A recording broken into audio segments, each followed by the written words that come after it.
All right, we're going to continue our discussion on chapter 4, polynomials. We are looking at the polynomial function of higher degree now. So we're looking at the section 4.2, the intermediate value theorems. If P of X defines a polynomial function with only real coefficients, and if for real numbers A and B, the values P of A and P of B are opposite in sign, then there exists at least one real zero between A and B. So let's take a look at a graph here. So I have my P of X here. They're saying that if I evaluate P of A, pick a number like A would be a real number. If I evaluate P of A and I find P of A to be a positive number, and then if I find P of B and P of B would be negative. It doesn't have to be negative, it has to be opposite of P of A. If one is positive and the other one is negative, so it means my P of X must intercept x-axis at some point. And it should make sense here, as you can see on this graph here. Let's take a look at some example. Show that the polynomial function defined by P of X is equal to x cubed minus 2x squared minus x plus 1 as a real zero between 2 and 3. So if I evaluate P of 2 and then evaluate P of 3, and I see those two numbers are opposite of each other, then there would be a zero between those 2 points. It means your graph going to pass us through point somewhere on the x-axis. So let's do that.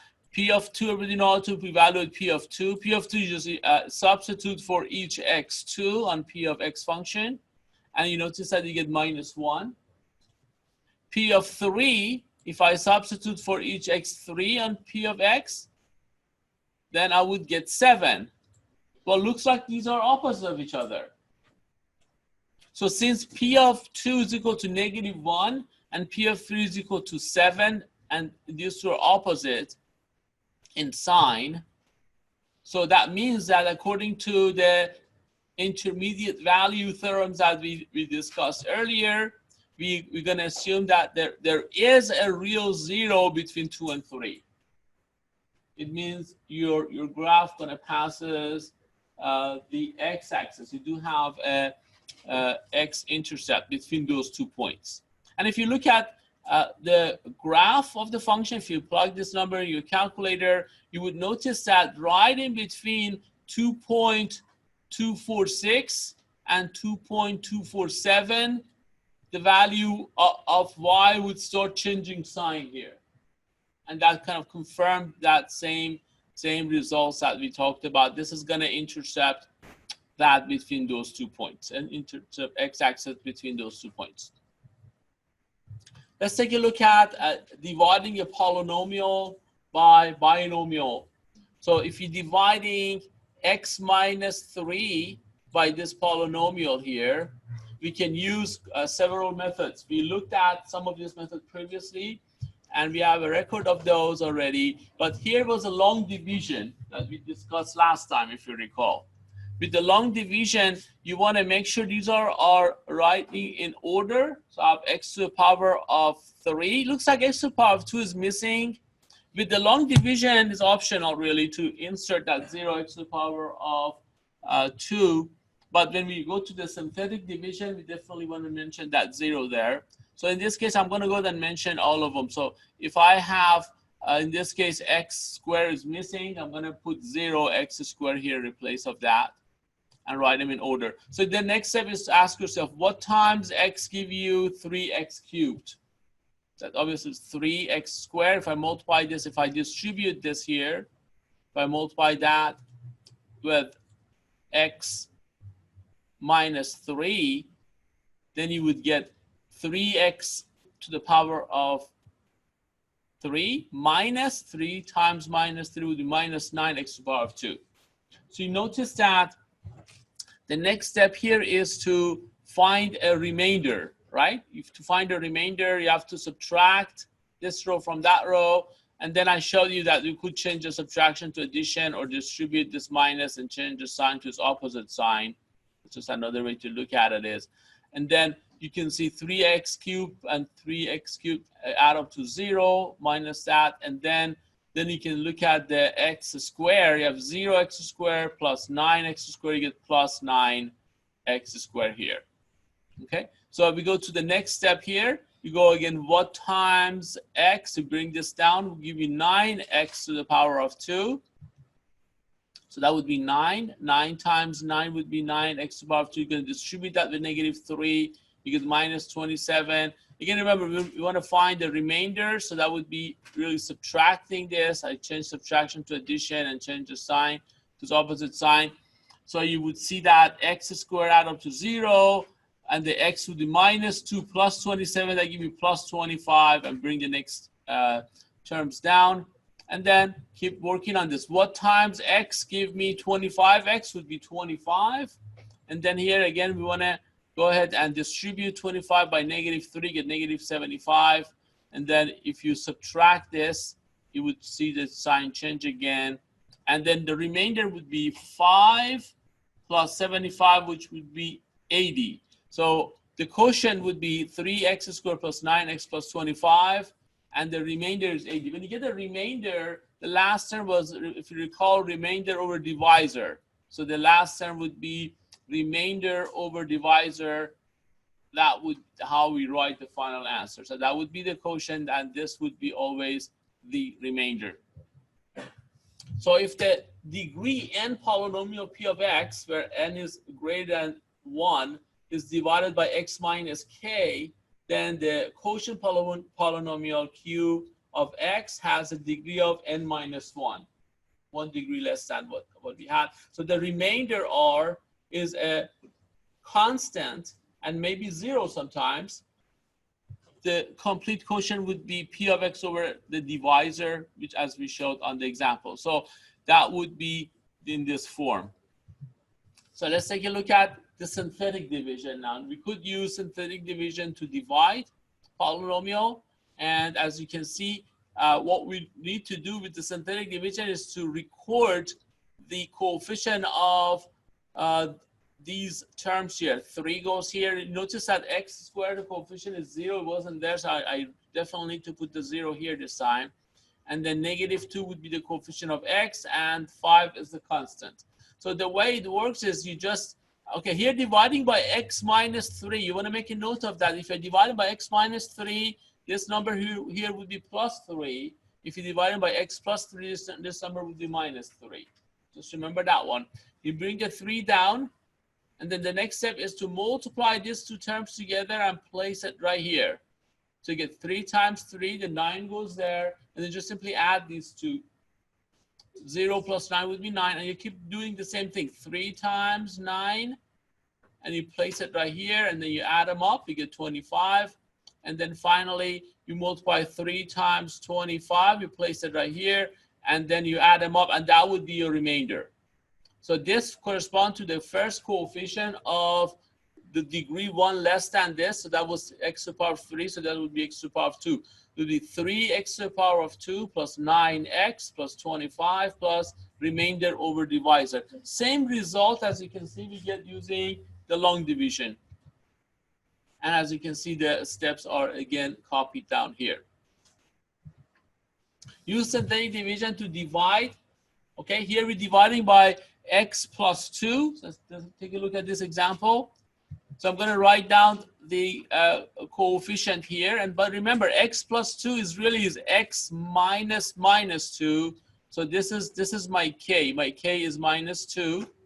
So this is the number it would be. So if you're dividing by x plus 2, you're going to put minus 2 here. Once again, if you're dividing by x minus 2, your k would be 2, and then you're going to put 2 here. So it kind of appear to be like opposite of that. All right, and then you start recording the coefficient. The coefficient of x cubed is 5. Next one is -6, -28, 8, and bring the 5 down here. The next step is to multiply -2 times 5 and place it right below -6. Okay, so you multiply these two together and place it right here. And as you can see here, we do that same thing here. We're just adding these two, and you get minus 16. And we just keep repeating the same steps. You multiply -2 by -16, and you place it right here. All right? So that will give you this number. You add them up, and then you continue with the same step. You multiply -2 by 4 and place it here, and you get a remainder would be equal to 0. So there is no remainder here. So when you divide x plus 2 by this polynomial, you get this polynomial here with no remainder. So what that means is that because x plus 2, when we divide it into this polynomial, you got a remainder of 0. That means that x plus 2 must be a factor of that original polynomial, one of the factor of that. So we can write this as x plus 2 times whatever we have left over here, which is here, 5x squared minus 16x plus 2. If you cross multiply these two together, you get the original polynomial. In other words, x plus 2 is a factor of this original polynomial. And that happens when the remainder is 0, of course. So if the polynomial p of x is divided by x minus k, the remainder is equal to p of k. Okay, so in this case, if I go ahead and evaluate p of minus 2, it says use the remainder theorems and synthetic substitution, and suppose we have a graph and table is find p of -2. So let's go ahead and find p of -2.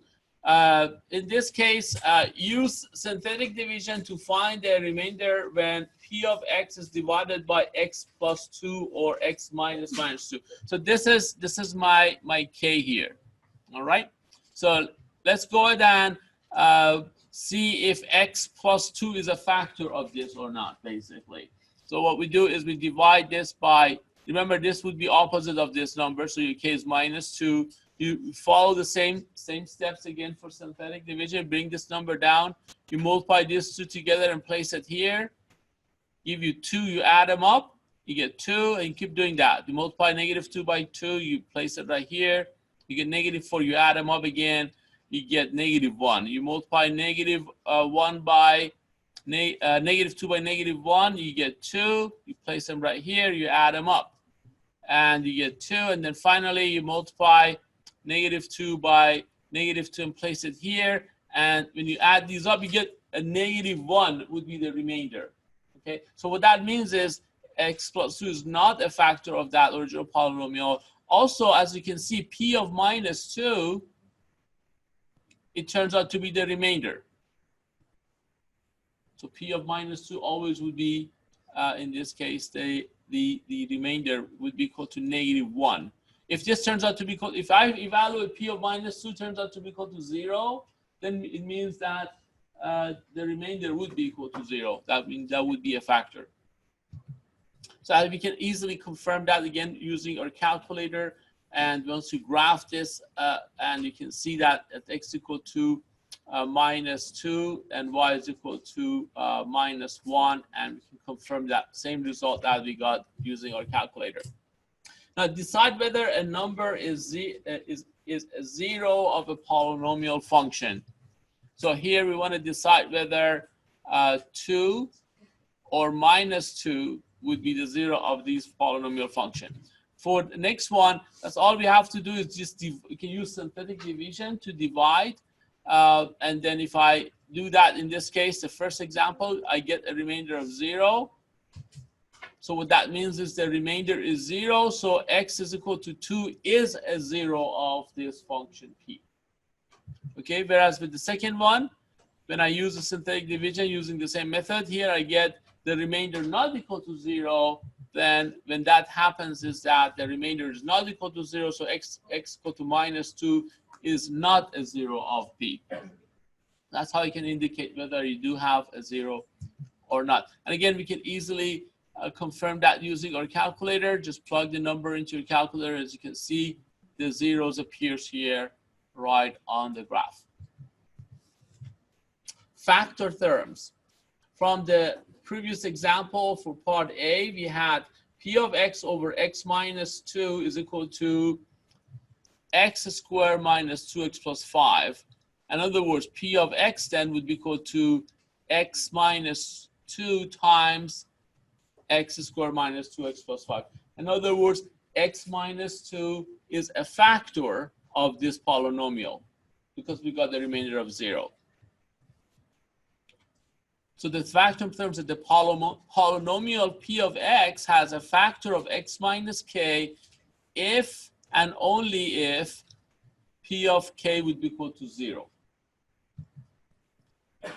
So let's take a look at these examples. Determine whether the second polynomial is a factor of p of x. So these are the given. So for the first one, use a synthetic division with k is equal to minus 1. So this one right here is really x minus minus 2 when you have x plus 2. And for the second one is x minus 1, so your k is equal to 1. So if I follow the synthetic division here, the same method, you can see the remainder would be equal to 0 here. Okay, whereas what that conclude that is x plus 2 is a factor of this polynomial, which is x plus 2 times, and these are 4 times x to the power of 2, 16 times x plus 16. So that would be my other factor. If I could factor this, I can find all my zeros, my other 2 zeros. So in this case here, the second one, if I use a synthetic division, I'm going to put 1 here because my k is 1. And then again, follow the same steps here. Here you can see the remainder is not equal to 0. So that means x minus 1 is not a factor of p of x. That would be by my conclusion. Consider the polynomial function p of x equal to 2x cubed plus 5x squared minus x minus 6. For part A, we want to show that minus 2 and minus 3/2 and 1 are the 0 of p. So in that case, we want to write that as synthetic division. We're going to divide that and see if we get the remainder of 0. Well, as you can see here, for minus 2, we can see the remainder turns out to be equal to 0. P of minus 2 is equal to 0. So because P of minus 2 is equal to 0, x plus 2 then would be a factor.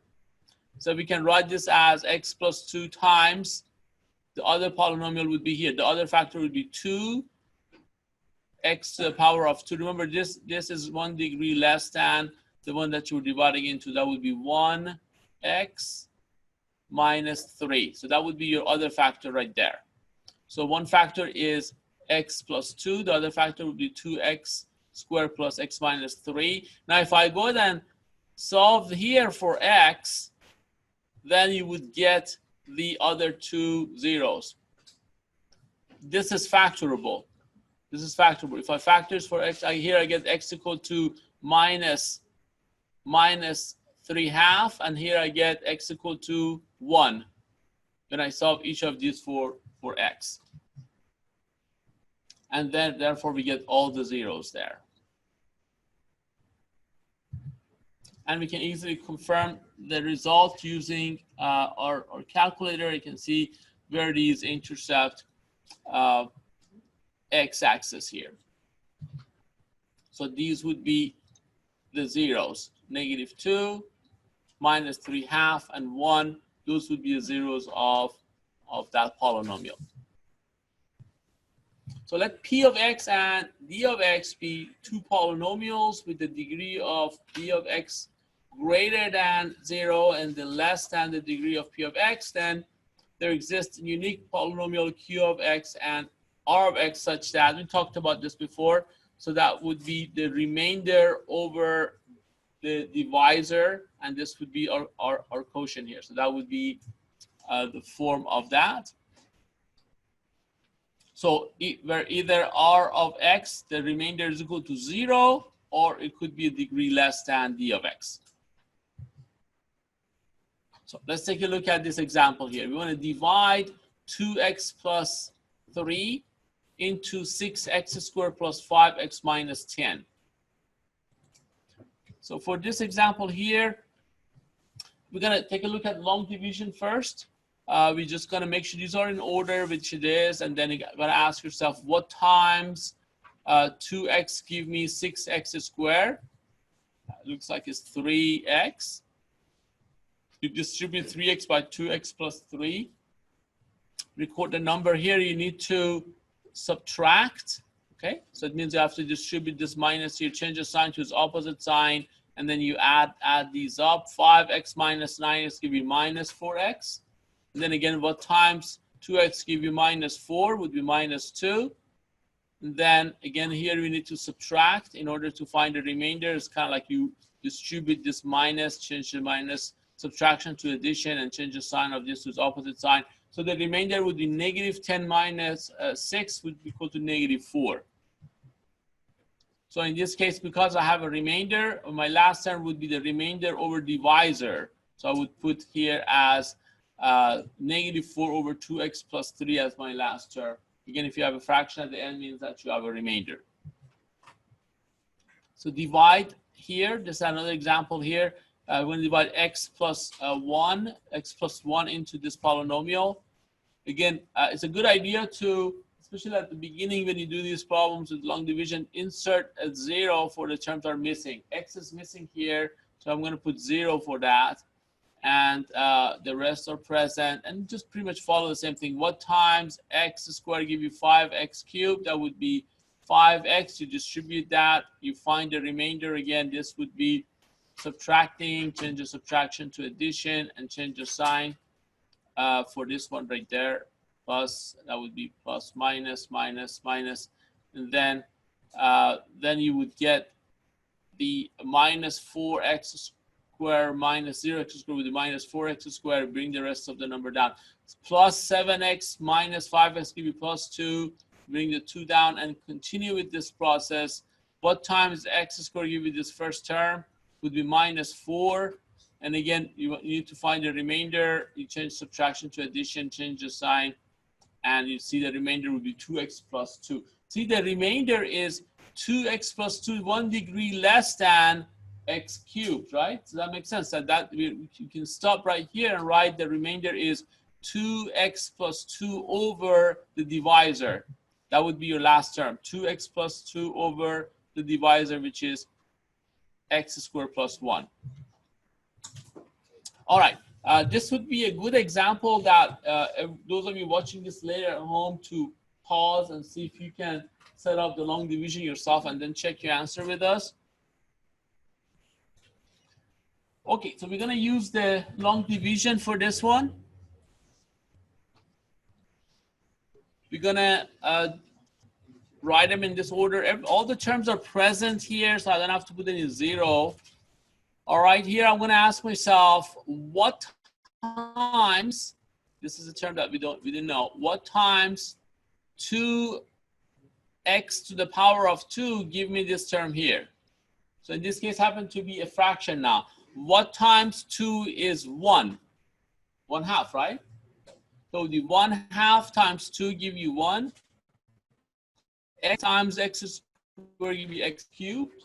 So now we got what we wanted. Now I need to distribute this by these two terms. 1/2 x times x give you 1/2 x squared. 1/2 x times negative 1 give you minus 1/2 x. Now remember, we need to subtract this row from the top row. It means we can either look at it as distributing this minus or change subtraction to addition and change this sign to its opposite sign. All these signs turn to its opposite sign. So x cubed cancels. You have 5/2 x squared minus 1/2 x squared. 5/2 minus 1 would be 4/2, which is equal to 2 plus 2. 1x plus 1/2 x, 1 plus 1/2 give you 3/2. And then you proceed. What times 2x squared give you 2x squared would be 1. And then this would be a remainder. How do you know this is our remainder? The degree of this is 1 less than the degree of this polynomial here. That means we're done. So your last term would be remainder over divisor. So that's how you write the whole thing. 1/2 x plus 1 plus remainder over divisor.